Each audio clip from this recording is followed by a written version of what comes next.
if you want to be aggressive and can be very aggressive for a short period of time, the evidence that I read would suggest that it's almost all positive in terms of body composition, meaning fat is lost and muscle is retained. Wits and Weights community, welcome to another episode of the Wits and Weights podcast. Back on the show today is Dr. Bill Campbell, director of the Performance and Physique Enhancement Lab at USF.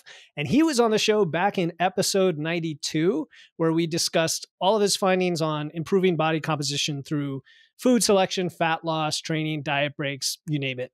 And I invited him back on the show to revisit the latest in rapid fat loss, a very hot topic we'd love to talk about, including the practical findings from the challenge that we ran, the Wits and Weights Shred-tober challenge back in 2023, where we followed a protocol inspired by his research. So we'll discuss some other topics from his Body by Science review, like progressive versus aggressive calorie deficits. When does optimal bulking become dirty bulking? The effects of a keto diet on muscle building, and a new study that Bill's research lab is currently planning. And I don't even know what it is. So it's going to be a surprise to me when we get to that. So I didn't ask ahead of time because I wanted to be surprised. So stick around to the end of the conversation if you want to find out more about that. In addition to his academic work, Bill publishes the Body by Science monthly research review. I think you're at 20 issues now and counting, right? Yes, that's exactly right. Yeah, 20. And I've read every single one, and they cover a lot of topics, a few of which we are going to talk about here. In that review, you don't just get the studies and their limitations, but also guidance from two experts in the industry related to that study that you can apply to your life. Dr. Campbell has also started holding some live trainings for subscribers, including recent ones that I've enjoyed on anti-obesity drugs, energy balance, and fat loss. So, Bill, welcome back to the show. Yes, happy to be back.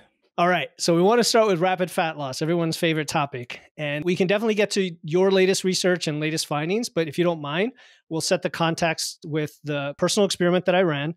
We had members of the community run it. Out of 12 people who signed up, 7 got through it, which is pretty good. And I sent you a white paper, and you were gracious enough to take a look and review and give me some feedback. So for the listener, just real high level summary of what it was. It was a 14-day protocol. 4 days in a 45% deficit, 1 refeed where we brought the carbs back up so the calories equated the maintenance calories. Then 4 days in a deficit, 1 day refeed, 4 days in a deficit.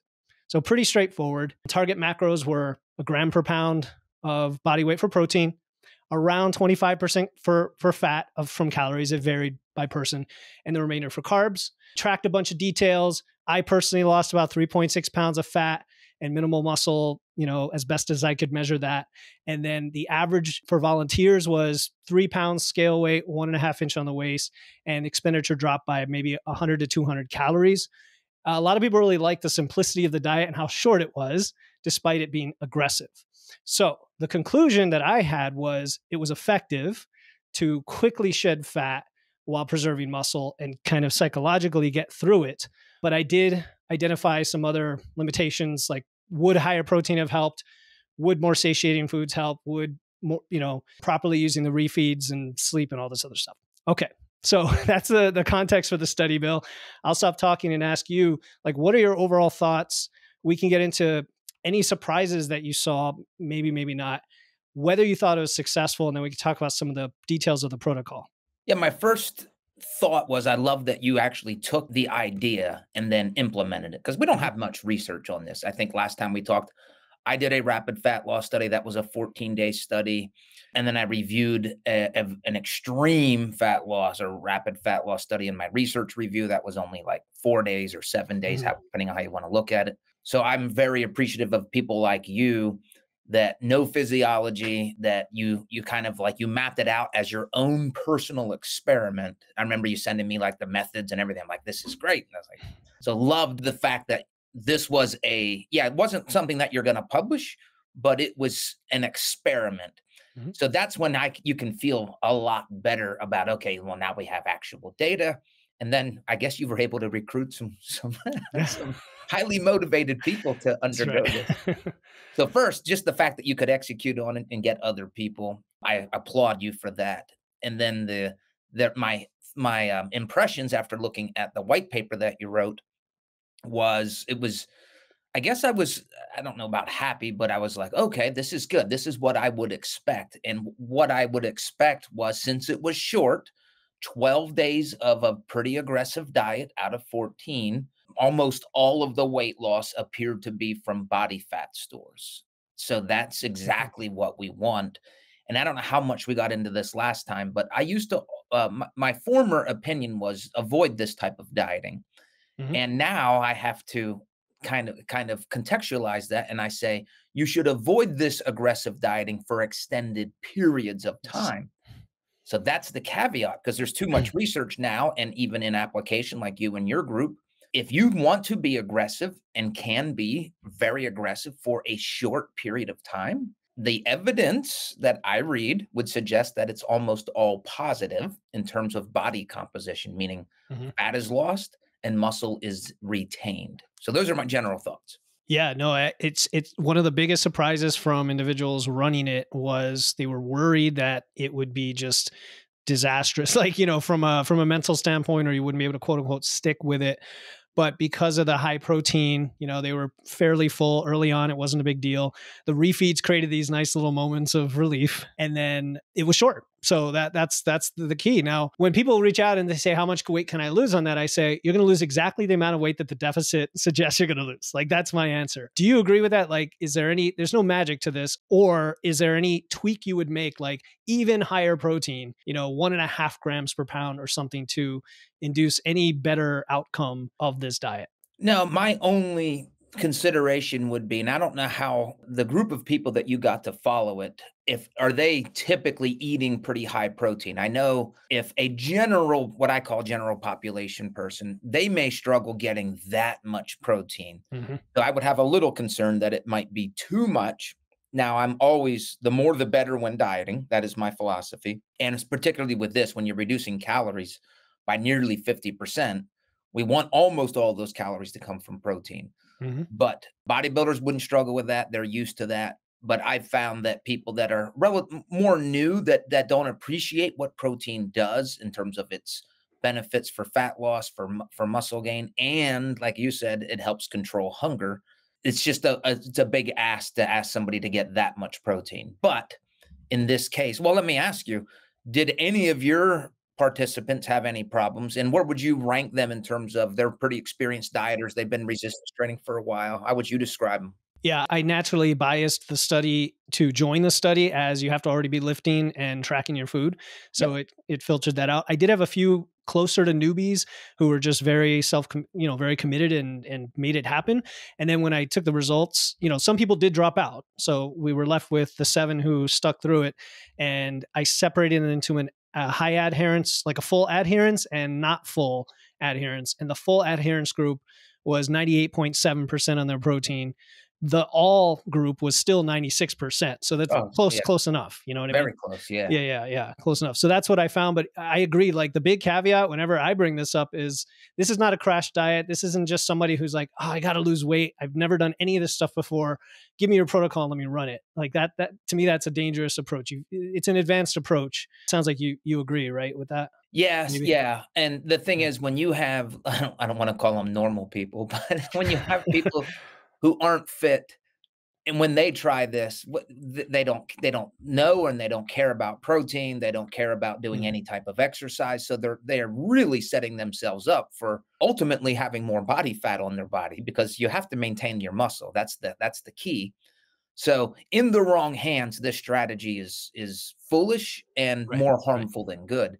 In the right hands, or with the right education and mindset, it can be helpful. And Yeah. two things on that note. One, I like the idea of being really aggressive at the start of a diet, because that's when everybody's most motivated. After you've been doing this for, 14 days, you're kind of probably somewhat beat down, and to ask somebody to continue is a big ask.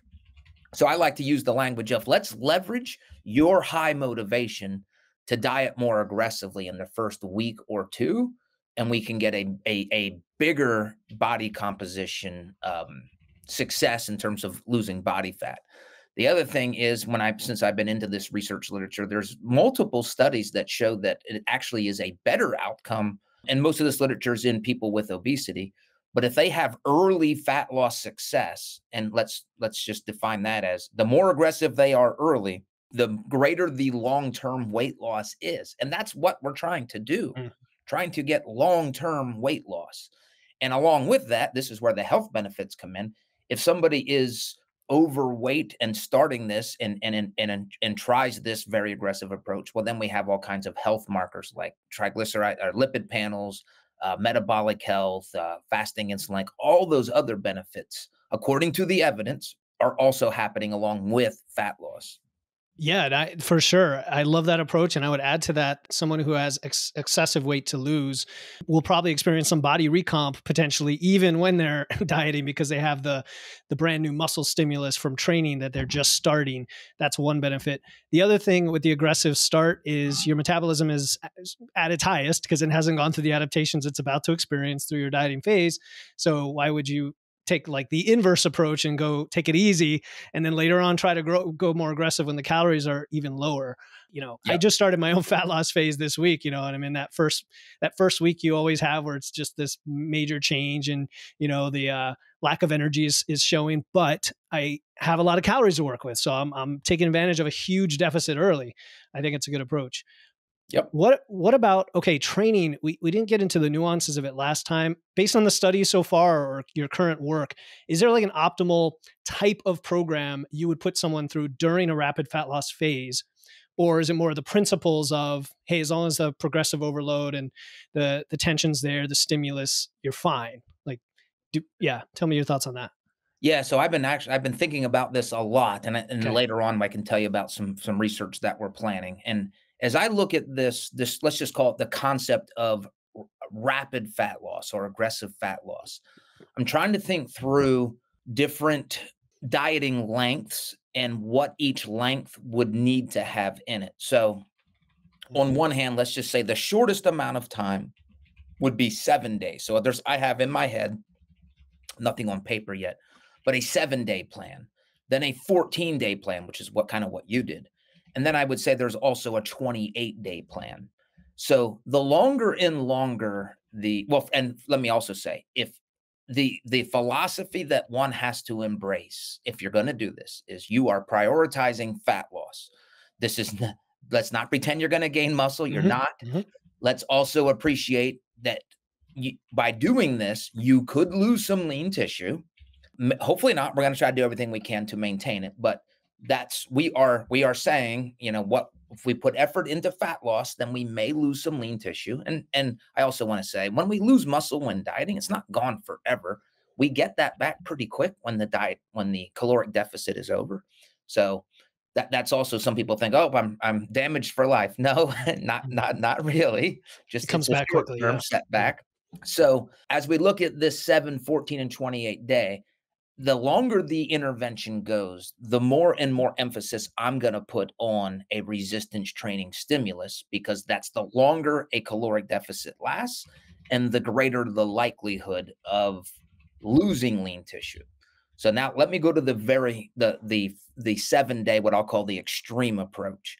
I would not even have resistance exercise in that strategy, in that 7-day plan. And I'll explain why. And again, this is all theoretical, Mhm. but borrowed from a published study in males with obesity where they put them on a 4-day extreme diet. It was a 320 calorie diet. All those calories came from protein. And it was 4 days and then 3 days of going back to their pre-diet maintenance calories, which again is what you did for your 2 refeed days. And that study, again, now these weren't resistance trained people, but I'm going to borrow from them. 4 days of this 75% caloric deficit. They lost all body fat loss. They didn't lose lean tissue. And even water was accounted for after the 7 days of refeeding. So we even have that addressed, how much of that was water, et cetera. And my thinking is, if we look at the two tissues, fat tissue and lean tissue, fat tissue is much more responsive acutely. Mm. Lean tissue is not. So yes, those subjects didn't lose lean tissue, and that's because I think the intervention wasn't long enough. If you continue eating 320 calories, you're going to lose lean tissue. Mhm. But it's almost like you, with this approach, go in hard, go in aggressive, and then get out, and you get the body fat adaptive response, the loss, but it wasn't long enough to cause a downregulation or an actual loss of lean tissue. Now, let's forward that to kind of a model that you did, a 14-day. Now I think that is a long period. Now you're not going to give somebody 320 calories. You're going to give them more calories, but still be aggressive. Now we need to have a greater stimulus for anabolism so that we don't lose muscle.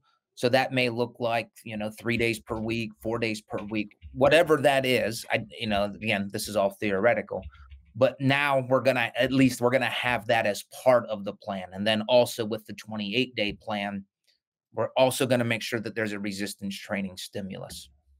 So in your group, did you tell people continue to doing what they were normally doing, or how did you manipulate? Yeah, I did. I said continue training, but if not, I think I suggested you had to already be training when you started, but there were a few that were like, I want to just start training. Can I jump in? And I'm like, you could try, see what happens. But I suggested some very basic, like big lifts, 3 days a week, full body type stuff, just keep the intensity high, the load high, not too much volume to manage recovery. So that's what we did. Yep. Okay. Awesome. Yeah. Now, so on the most aggressive one, you said no resistance training is part of the plan. Are you recommending to abstain from the training because of recovery issues or whatnot, or just it doesn't matter? Yeah. So in that study, again, not really. This hasn't been done in resistance trained people, and I'm going to talk about what I have planned. I'm going to do this in Okay. females. At least that's the plan. But a 7-day extreme fat loss or rapid fat loss plan would mean, hey, we are doing this because we want to lose body fat. That is the overarching, the primary goal. So part of this plan is, at least in the research study that's been published, 8 hours per day of walking plus 45 minutes per day of upper body cycling exercise or ergometer exercise with your arms. So I don't know, your arms are like Mhm. making pedaling motion on an arm ergometer. So in that case, not only are calories at 320, but the very low intensity physical activity, the volume is very high. Again, 8 hours in this published Jeez. study. So at some point, we want to target fat loss. And if I were to say, even if you're resistance trained, let's also do a workout. No, that now we're now we're not maximizing what we agreed was the primary goal, which was fat loss. Now, again, at some point, whether it's 10 days, 11 days, I'm not going to have that same philosophy. We do want a resistance training stimulus, but we're going to be so aggressive in this 7-day study or this 7-day plan. And by the way, the 7-day plan, it's only 4 days of Mhm. dieting and walking.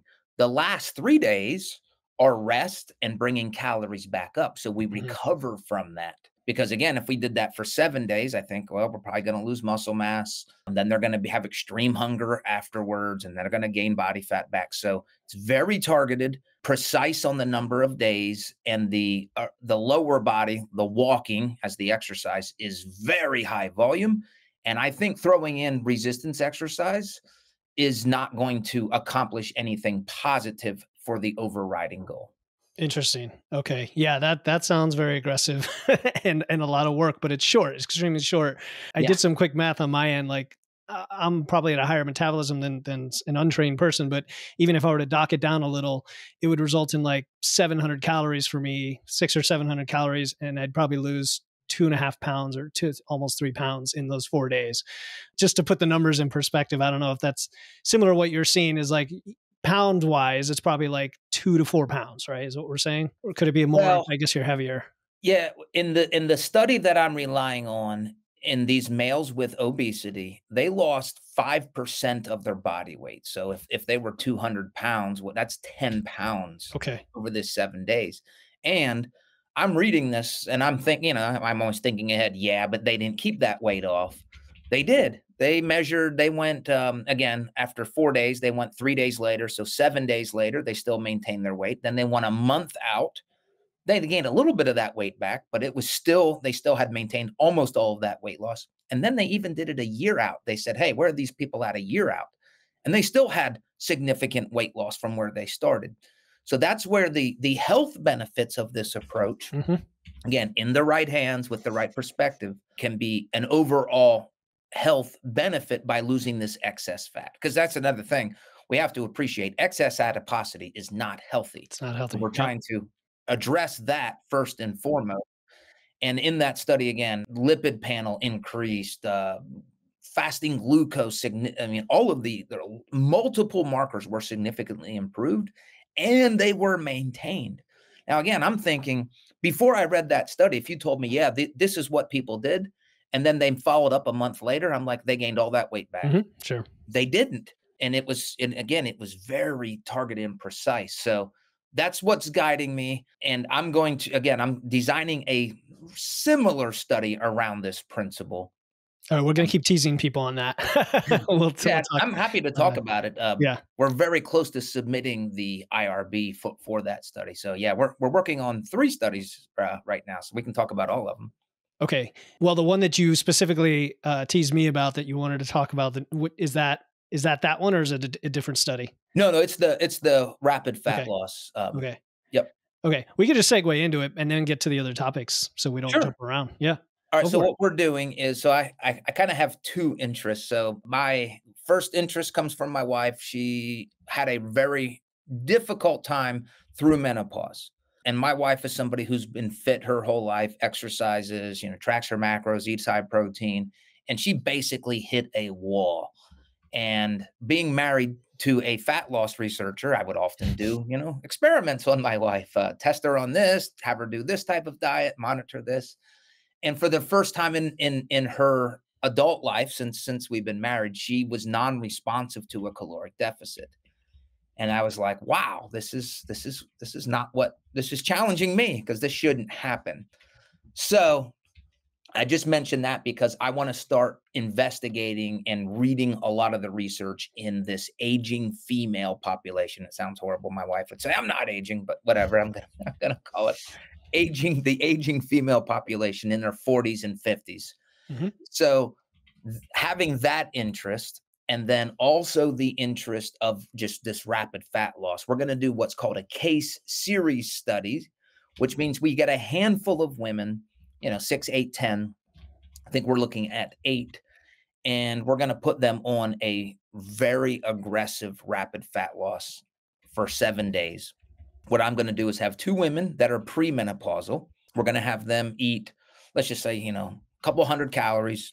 I think we're going to do 1.6 grams of protein per kilogram of body weight, or 0.75 grams per pound. And they're going to walk 6 hours per day for 4 days.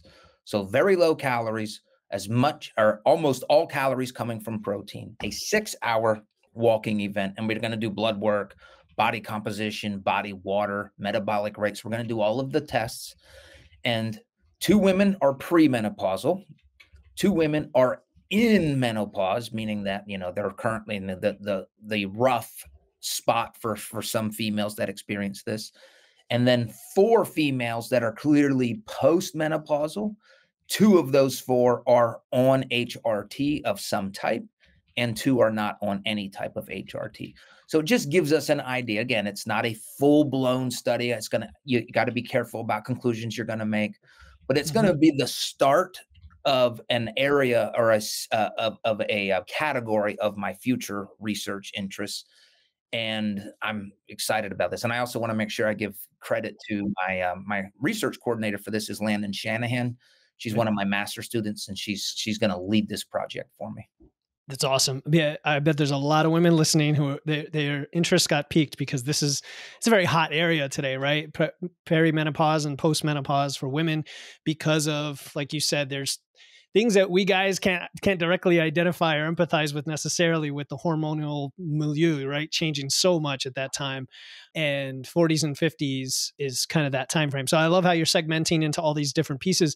The 200 calories, I mean, you're almost fasting, but it's protein. It's all protein, like you said. So Yep. 0.75 grams per pound. And do you care about the starting weight being in a certain range for your subjects?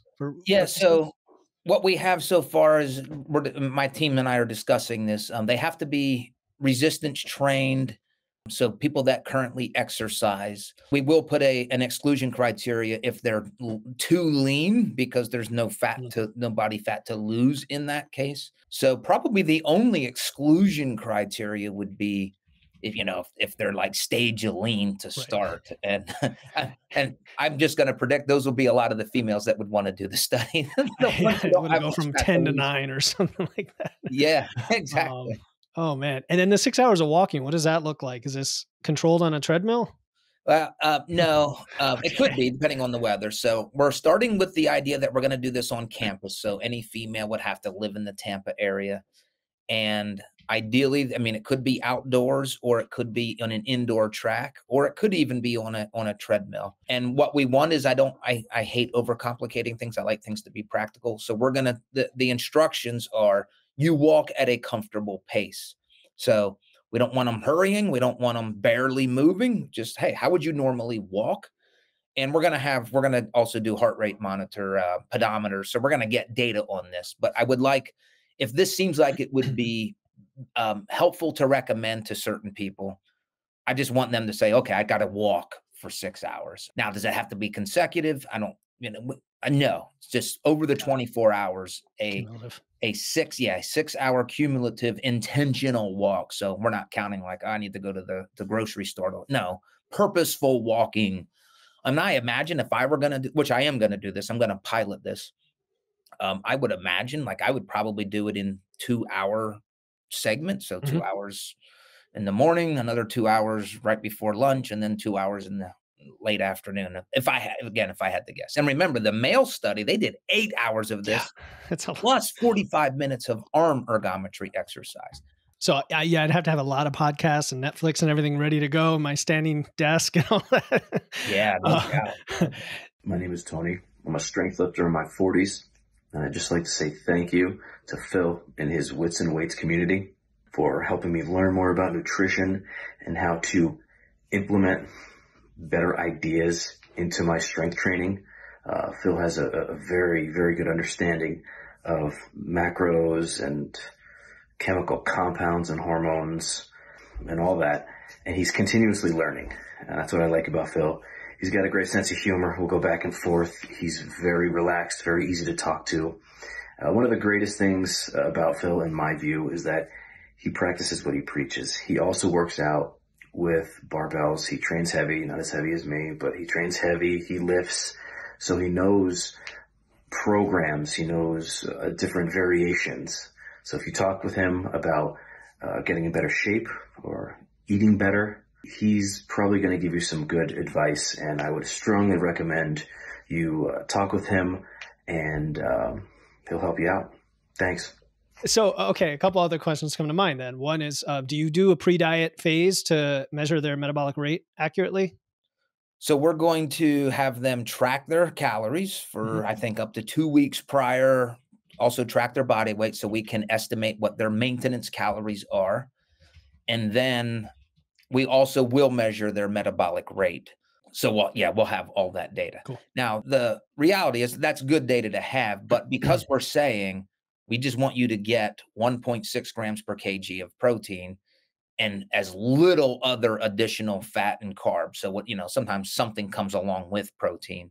We're not looking at as much of a caloric deficit. This is what most people would call a protein sparing modified fast. Yep. Yeah.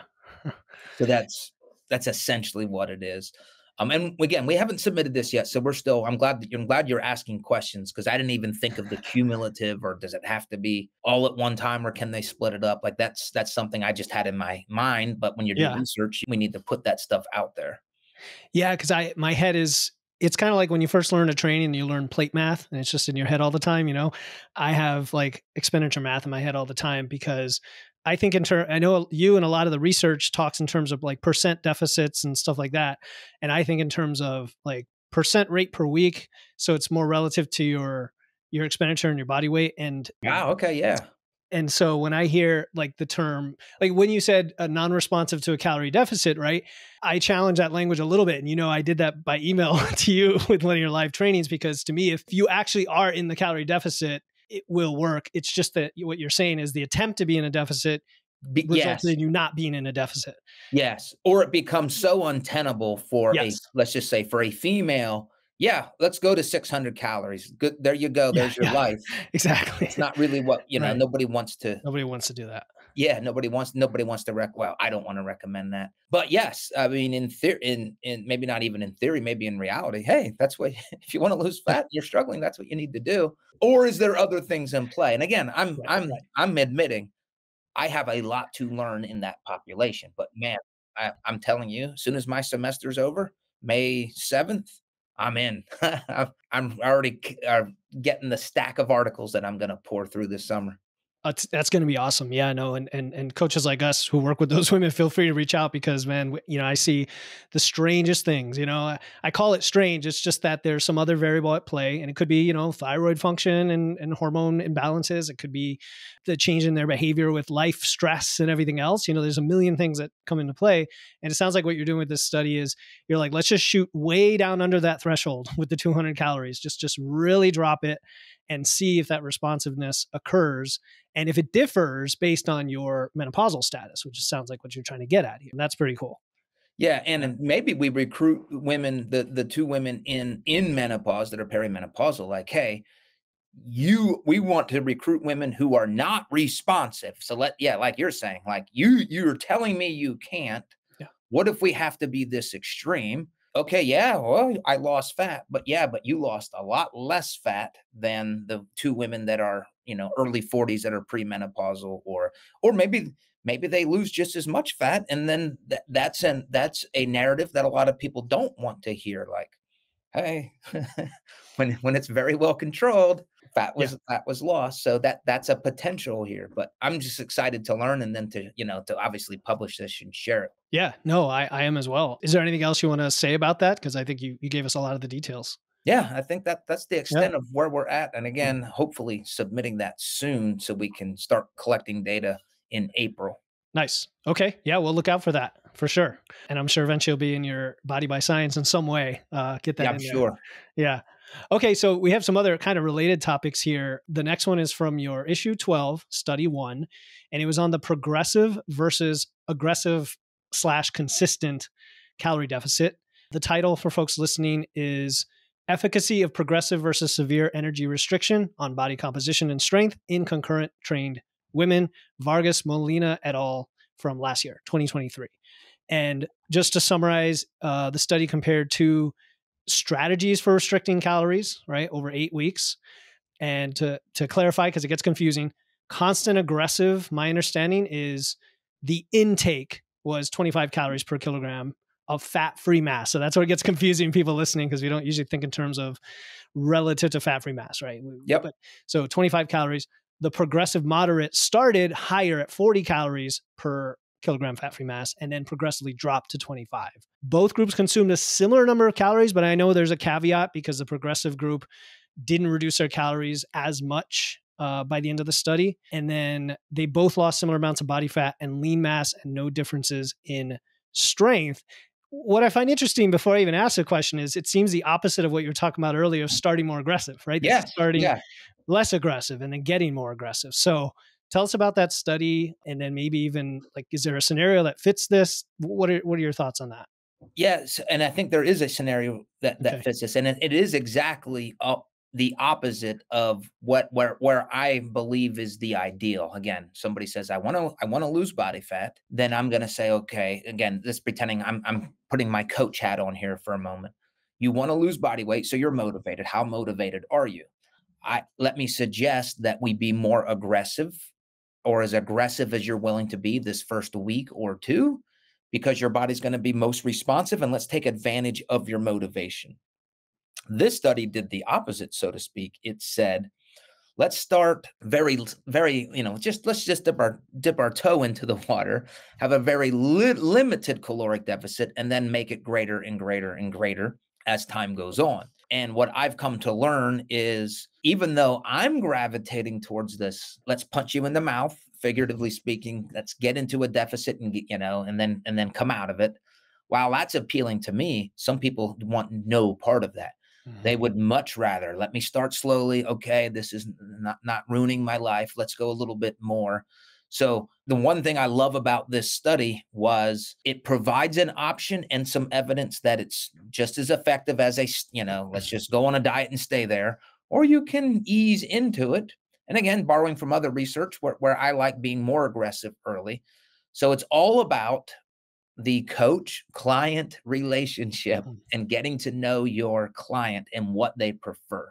That was my big takeaway from that study. For sure. So it's interesting you mentioned that some people would prefer that to get their feet wet. I wonder if we identify the buckets that those people fall into. And where I'm going with that is, like, when I work with a client, we don't even, and they want fat loss, we don't do it from day one, right? We spend some time pre-diet to get everything in order, their training, their protein, their habits, get all the mental demons out as much as possible, create that positive self-identity, right? And then we go after it, in which case the aggressiveness maybe is more palatable versus someone who's just like, I've never done this before, I'm just going to jump in. That's kind of one bucket, but I suspect there is another bucket, like you said, that's different than you and me, that just naturally in any scenario wants to take it slowly first and see if it's working.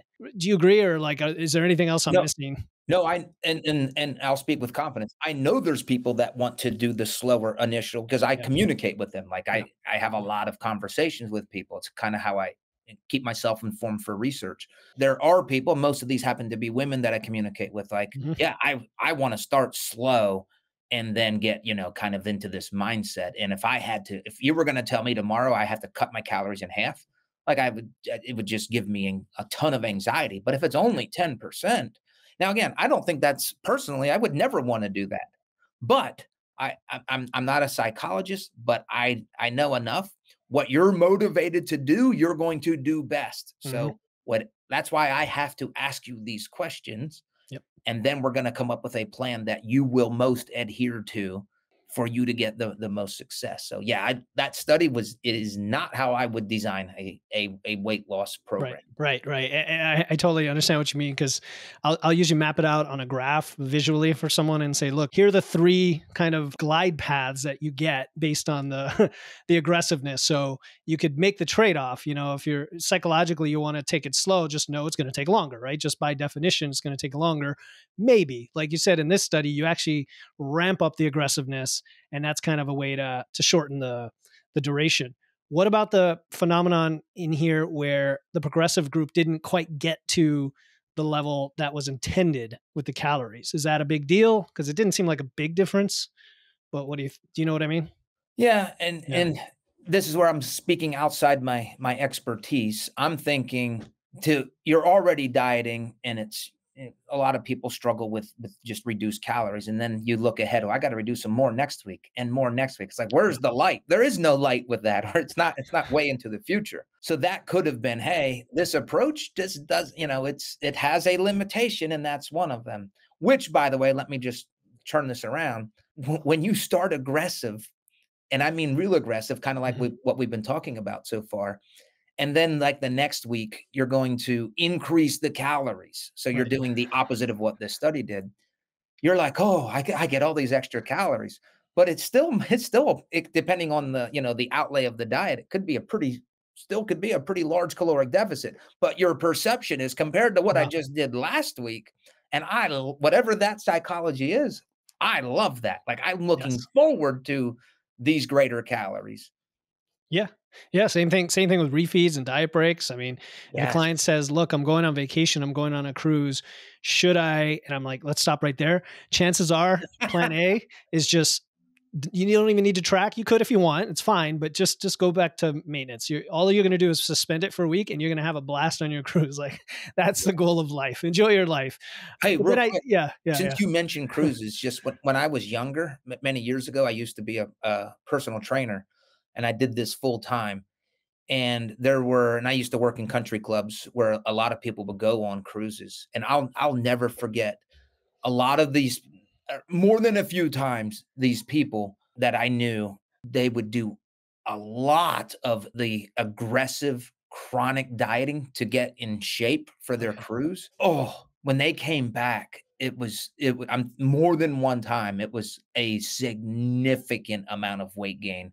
Yeah. So they did everything wrong. They starved themselves and then were on an environment where they had unlimited access to food and probably not a lot of physical activity. So anyway, whenever somebody and you mention, "Hey, I'm going on a cruise and diet," I'm like, "Okay, let me." Yeah, no, no, no, not at all. We might even like gradually get them up toward maintenance before the cruise, just so they get used to being there and it's not this binge fest on the Yes. cruise. Yep. Yeah, what was the other thing about that? I don't remember what it was. It's okay. Okay, so yeah, let's go to the next topic because I'm really excited about this. A few questions came up in my head recently that I wanted to ask you. This is about dirty bulking. Okay. Okay, issue 18, study 1. And this is about like what's the limit for optimizing muscle gain versus fat gain. There's been a lot of talk about this recently. I've talked about the Helms study that we're dealing with here as well. Eric Trexler and others have been on podcasts constantly talking about it, as I'm sure you have. So the study is, quote, effective small and large energy surpluses on strength, muscle, and skin fold thicknesses in resistance trained individuals, a parallel groups design. And they compared 10, 20, and 30% surpluses above maintenance for building muscle and gaining strength. So both measures. And they found that basically the 10% seemed to be optimal, beyond which you gained more fat and no more muscle beyond that. And it comports, it agrees kind of with the, if you put it in percent rate terms, like 0.2 to 0.3% body weight a week is roughly the same thing. That's again, the way I think. Yes. Yeah. So, people use different terms like clean bulk, lean gain, dirty bulk, whatnot. I definitely want to ask you just about the general recommendation if people haven't heard this before, like, and then the pros and cons for different goals. But then I want to get into some other questions. So what are your thoughts in general? Like 10%, do we think this is a very definitive finding here and agrees with all the other evidence so far? Yeah, speaking generally, my general interpretation of all the research would be that number, 10%. Now, real quick, that's not based on a lot of studies, but based Mhm. on the studies that we have, as soon as you go above a 10% caloric surplus, so that's eating 10% more calories than you currently do where you're maintaining your weight. What that study reported, and a few others that are, again, we're talking a handful of studies.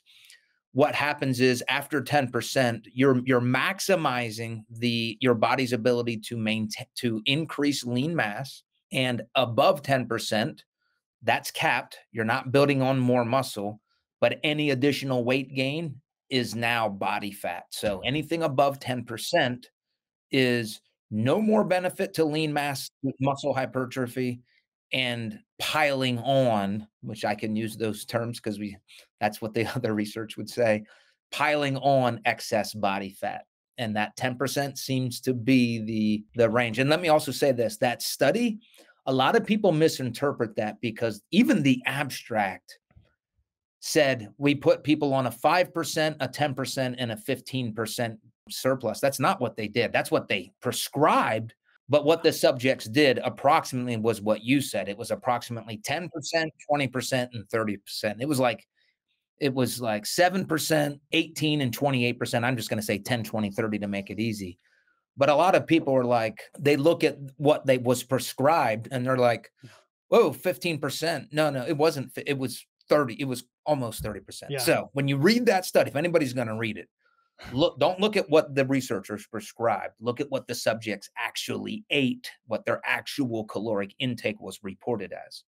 And I wonder if that was just a consequence of you're given a target, you're trying to bulk, so you're going to go a little bit over that target on a regular basis. Because that's the way I think when I'm bulking. I don't want to be under, Yeah, you might as well go all in, so to speak. Yeah. Okay, so a few things come to mind. One thing people get confused about is there's this asymmetry between losing and gaining, where when you lose, if you're training, right, the goal here is to maintain like 99% of your muscle mass and lose predominantly fat, right? So it's like let's say, even if you're not that successful, 95 to 5 ratio of fat to muscle loss when you lose.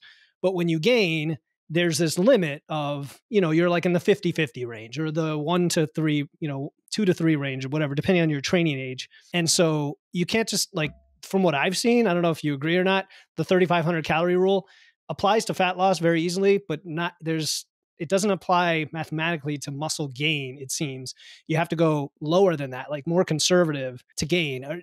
Have you explored that topic or talked about it much? Well, yeah, I know the math. So a pound Yeah. of fat is Yep. equivalent to 3,500 calories. Yep. A pound of muscle, lean mass, is like 550 calories. Mhm. So if somebody were to say, "Hey, 3,500 calories, I'm going to gain a pound of muscle," no, I mean, if you were going to convert all of that to muscle, you would gain 6 pounds, approximately 6 pounds of muscle. Mhm. But the body, as we all know, the body is slow to build muscle. So if you're going to overeat 3,500 calories, say a week, you can rest assured that that's not all going to lean tissue accretion. Yeah. Yeah, and that's a great way to put it. The ratio that you just said of like the 550 to 4,100 of the total, right? When you add Yep. muscle and fat, is what roughly you'd gain. Of course, it again depends on your individual response as well. The second thing about this is there's this adage, right? Mass moves mass, and there's truth there. I sent you a message earlier on Instagram. I think like that I was going to bring this up, but I don't know if you saw it. But it's okay. The concept is that, mass moves mass. The heavier we get, the more we can push our maximum strength, even if all we're gaining is fat. And a lot of people think, well, if I just dirty bulk, if I go all in just a 30% surplus, my lifts are going up, my deadlift, my squat, everything's going up. I've got to be building extra muscle tissue to support that, right? And the answer still seems to be no. In which case, not why not, but why are the lifts continuing to go up? Because this study did show a benefit for maximal strength in the quote unquote dirty bulking group. Yes, on an absolute basis. On Yes. absolute, exact, not relative. And that's key, which then there's something at play. I believe it has to do with cross-sectional area and leverages and things like that. Do you know like the subtleties behind why the maximal strength continues going up with weight? Not any, not not enough to say it Okay. publicly. 'Cause I'm sure some All biomechanists right. would say I'm all wrong. But I will say I'll my knowledge is what you said. The more mass you have, the more mass you're going to be able to move. And the other thing is when we look at all of the overfeeding studies, when they overfeed subjects by 1,000 calories a day or 500 calories a day for weeks on end, they gain significant amounts of body weight. And some of that is lean tissue. So people aren't gaining pure body fat. They are gaining lean Mhm. tissue, even without lifting. So I'm not, if somebody is a larger person or they gain weight, they are going to gain some lean tissue and they will be stronger. And some of that is maybe because of the lean tissue they gain. But other thing, like what we were saying earlier, is they have more mass. They're going to be able to exert a greater force Yeah. on an external object because they have a larger mass. Yeah, and if we take it to the extreme, sumo wrestlers, right? We know that they have tons of muscle mass. It's this, I guess, the old school powerlifting thought of why don't I just gain 150 pounds and get the not the relative strength increase to body weight, but just the absolute strength. And then when I cut, I'm going to have way more muscle than somebody who did it the sort of the 10% surplus way. But I don't Mhm. think it computes that way, right? Is that correct, or is Well, there a for benefit to that?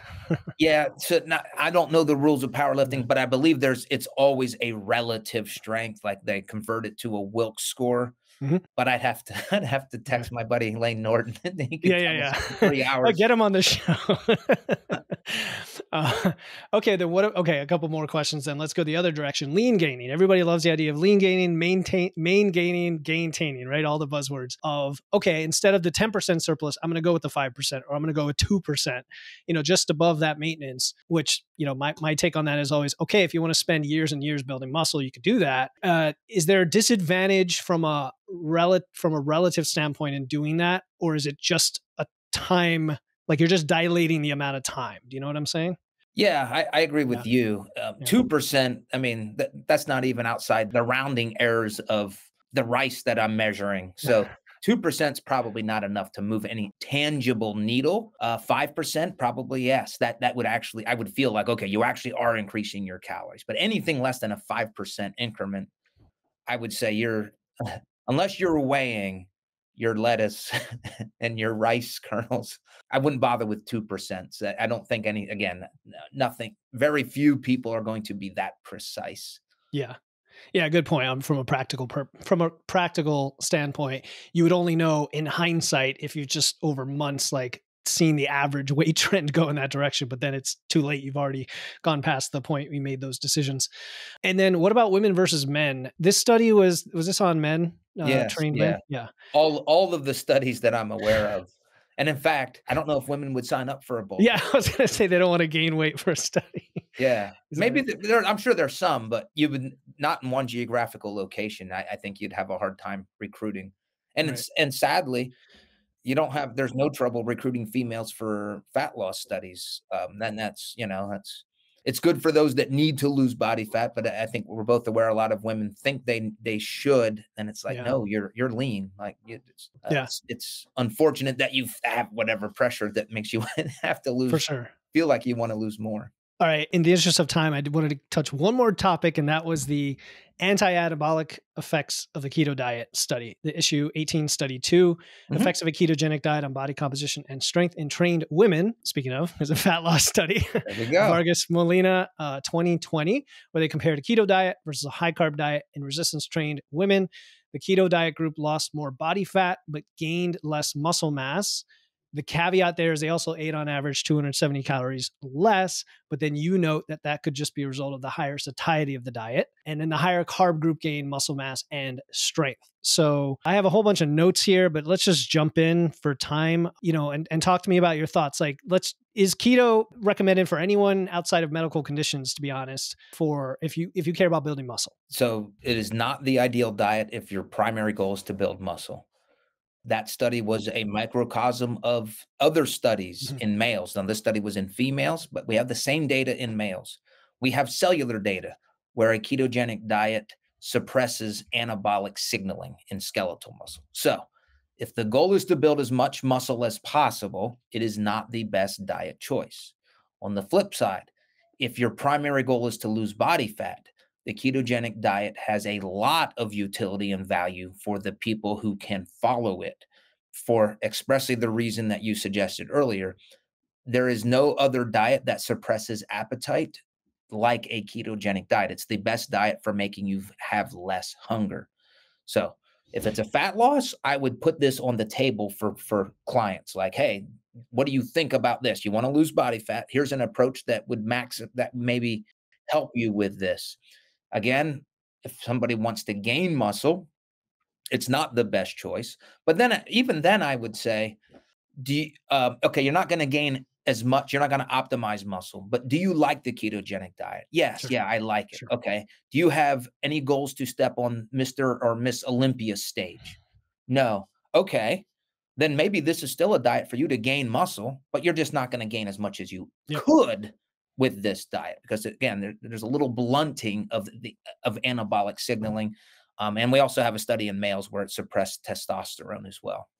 Yeah, right. And in this study, there was, you mentioned that was from a distant study. Sorry. Yep. And you also said, suppression of muscle protein synthesis, which is what we're talking about here. Is keto really more satiating, or is it keto compared to an uninhibited diet more satiating? I say it like that because my clients, they know, eat a lot of fiber, nutrient dense foods, high satiety foods, potatoes and apples and oranges are in there. If you're actually paying attention to satiety, is it more satiating? I'll say maybe not if you're controlling for fiber and if you're controlling for protein. So where that statement comes from is when you look at all of the studies where they didn't control for anything, ketogenic diet sometimes or many times will lose more body weight. And then the false narrative is, oh, see, it's better. It's like, no, they ate significantly less calories. Yeah. So there is some evidence to suggest that ketones help suppress or lower appetite. So in that case, it would be unique. But how much would that happen if calories and protein is controlled and fiber? Maybe not as much. Right. Yeah, and in a fat loss phase that gets fairly either drawn out or aggressive, the fat or the carbs end up being somewhat low anyway, I would say. Maybe not keto low though, because keto, I guess we're defining as like maybe 50 or 30 grams, something down in that range. Okay, cool. I know you got to go. So is there any last thing you want to mention? Otherwise, we can tell people where to find your stuff, and I'll make sure to throw those in the show notes. No, but I would love to have you contribute to my research review in the future. So hopefully you'll take me up on that offer. You're a scientist, and I think you gave me some background of Yeah. of your past education, et cetera, et cetera. So, but thank you so much for having me on again and letting me talk about the things that I love to talk about. Thank you so much, Bill. And on the record, I will definitely be, I would love to contribute to your review because I'm a passionate follower of it myself, as well as a lot of our listeners. So thank you again. I'm going to, throw all this information, the review in there as well, how people can find you on IG, and we're going to be in touch. So enjoy the rest of your day, and thanks for coming on. Yes, thank you.